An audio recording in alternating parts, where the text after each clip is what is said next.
কলকাতার সঞ্জীবা গার্ডেনে হত্যাকাণ্ডটি সংঘটিত হওয়ার পর যারাই হত্যাকাণ্ডে অংশগ্রহণ করেছিল সবাই মোটা দাগে বাংলাদেশের নাগরিক।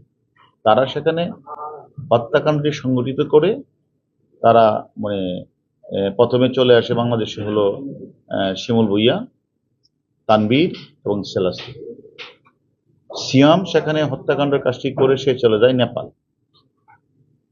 আর পরবর্তীতে 19 তারিখের দিকে আজকে যে দুইজনকে গ্রেপ্তার করলাম, ফয়সাল শাহজি এবং মুস্তাফিজ, এরা 19 তারিখ বাংলাদেশে আসে। বাংলাদেশে এসে তারা যখনই শিমুল ভুইয়া তাদের যে মূল কিলিং মিশনের যে মূল ঘাতক শিমুল ভুইয়া যখন অ্যারেস্ট হন এবং তানবীর একের পর তারপরে শিলাস্তি, তখনই এই দুইজন ঢাকা ছেড়ে চলে যায়।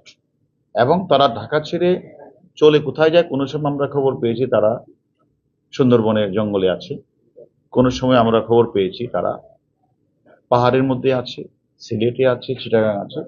সর্বশেষ আমরা মানে আমাদের গোয়েন্দা তত্ত্ব ডিজিটাল এভিডেন্স বিশ্লেষণ করে আমাদের টিম, একাধিক টিম, তারা যশোর, সুন্দরবন, কক্সবাজার, সর্বশেষ গত রাতের আগের দিন আমাদের টিম দুটি তারা সীতাকুণ্ডের পাহাড়ে বিভিন্ন এলাকাগুলিতে অভিযান করে।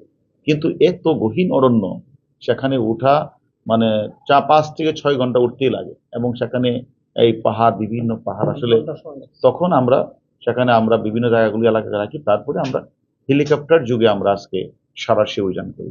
সাঁড়াশি অভিযান পরিচালনা করে এক পাকে আমার রাখে ওই মানে যে সীতাকুণ্ড পাহাড়ের নিচে আরেকটি ইয়ে থেকে তাদেরকে আমরা রাতের বেলা, শেষ রাতে তাদের সন্ধান আমরা পাই এবং পরবর্তী করে হেলিকপ্টার অভিযান চালিয়ে আমরা সেখানে সবাই গ্রেপ্তার করি। পরে আমরা ছবি মিলে আমরা দুইজনকে আমরা পেয়ে যাই এবং দুজন হচ্ছে এবং ওই যে সঞ্জীবা গার্ডেনে শিমুল ভুইয়ার সবচেয়ে কাছের মানুষ, যাকে দিয়ে শিমুল ভুইয়া এইখানে যে মানে আমাদের আনোয়ার আলী এমপি সাহেবকে ডেকে নেওয়া, ভিতরে আনা, এই যে হত্যাকাণ্ডের কাজটি করে টুকরা টুকরা করে বিভিন্ন জায়গায় পাঠিয়ে দেওয়া, মানে পৈশাচিক নির্যাতন, মানে তারা গুম করার উদ্দেশ্যে বিভিন্ন জায়গায় ফেলে দেওয়া, এই কাজটি তারা সম্পন্ন করেছেন। তাদেরকে আমরা গ্রেপ্তার করেছি। এখন আমরা জিজ্ঞাসাবাদ করব, জিজ্ঞাসাবাদ করে পরবর্তীতে আপনাদের জানাবো আমরা সম্পর্কে। Thank you.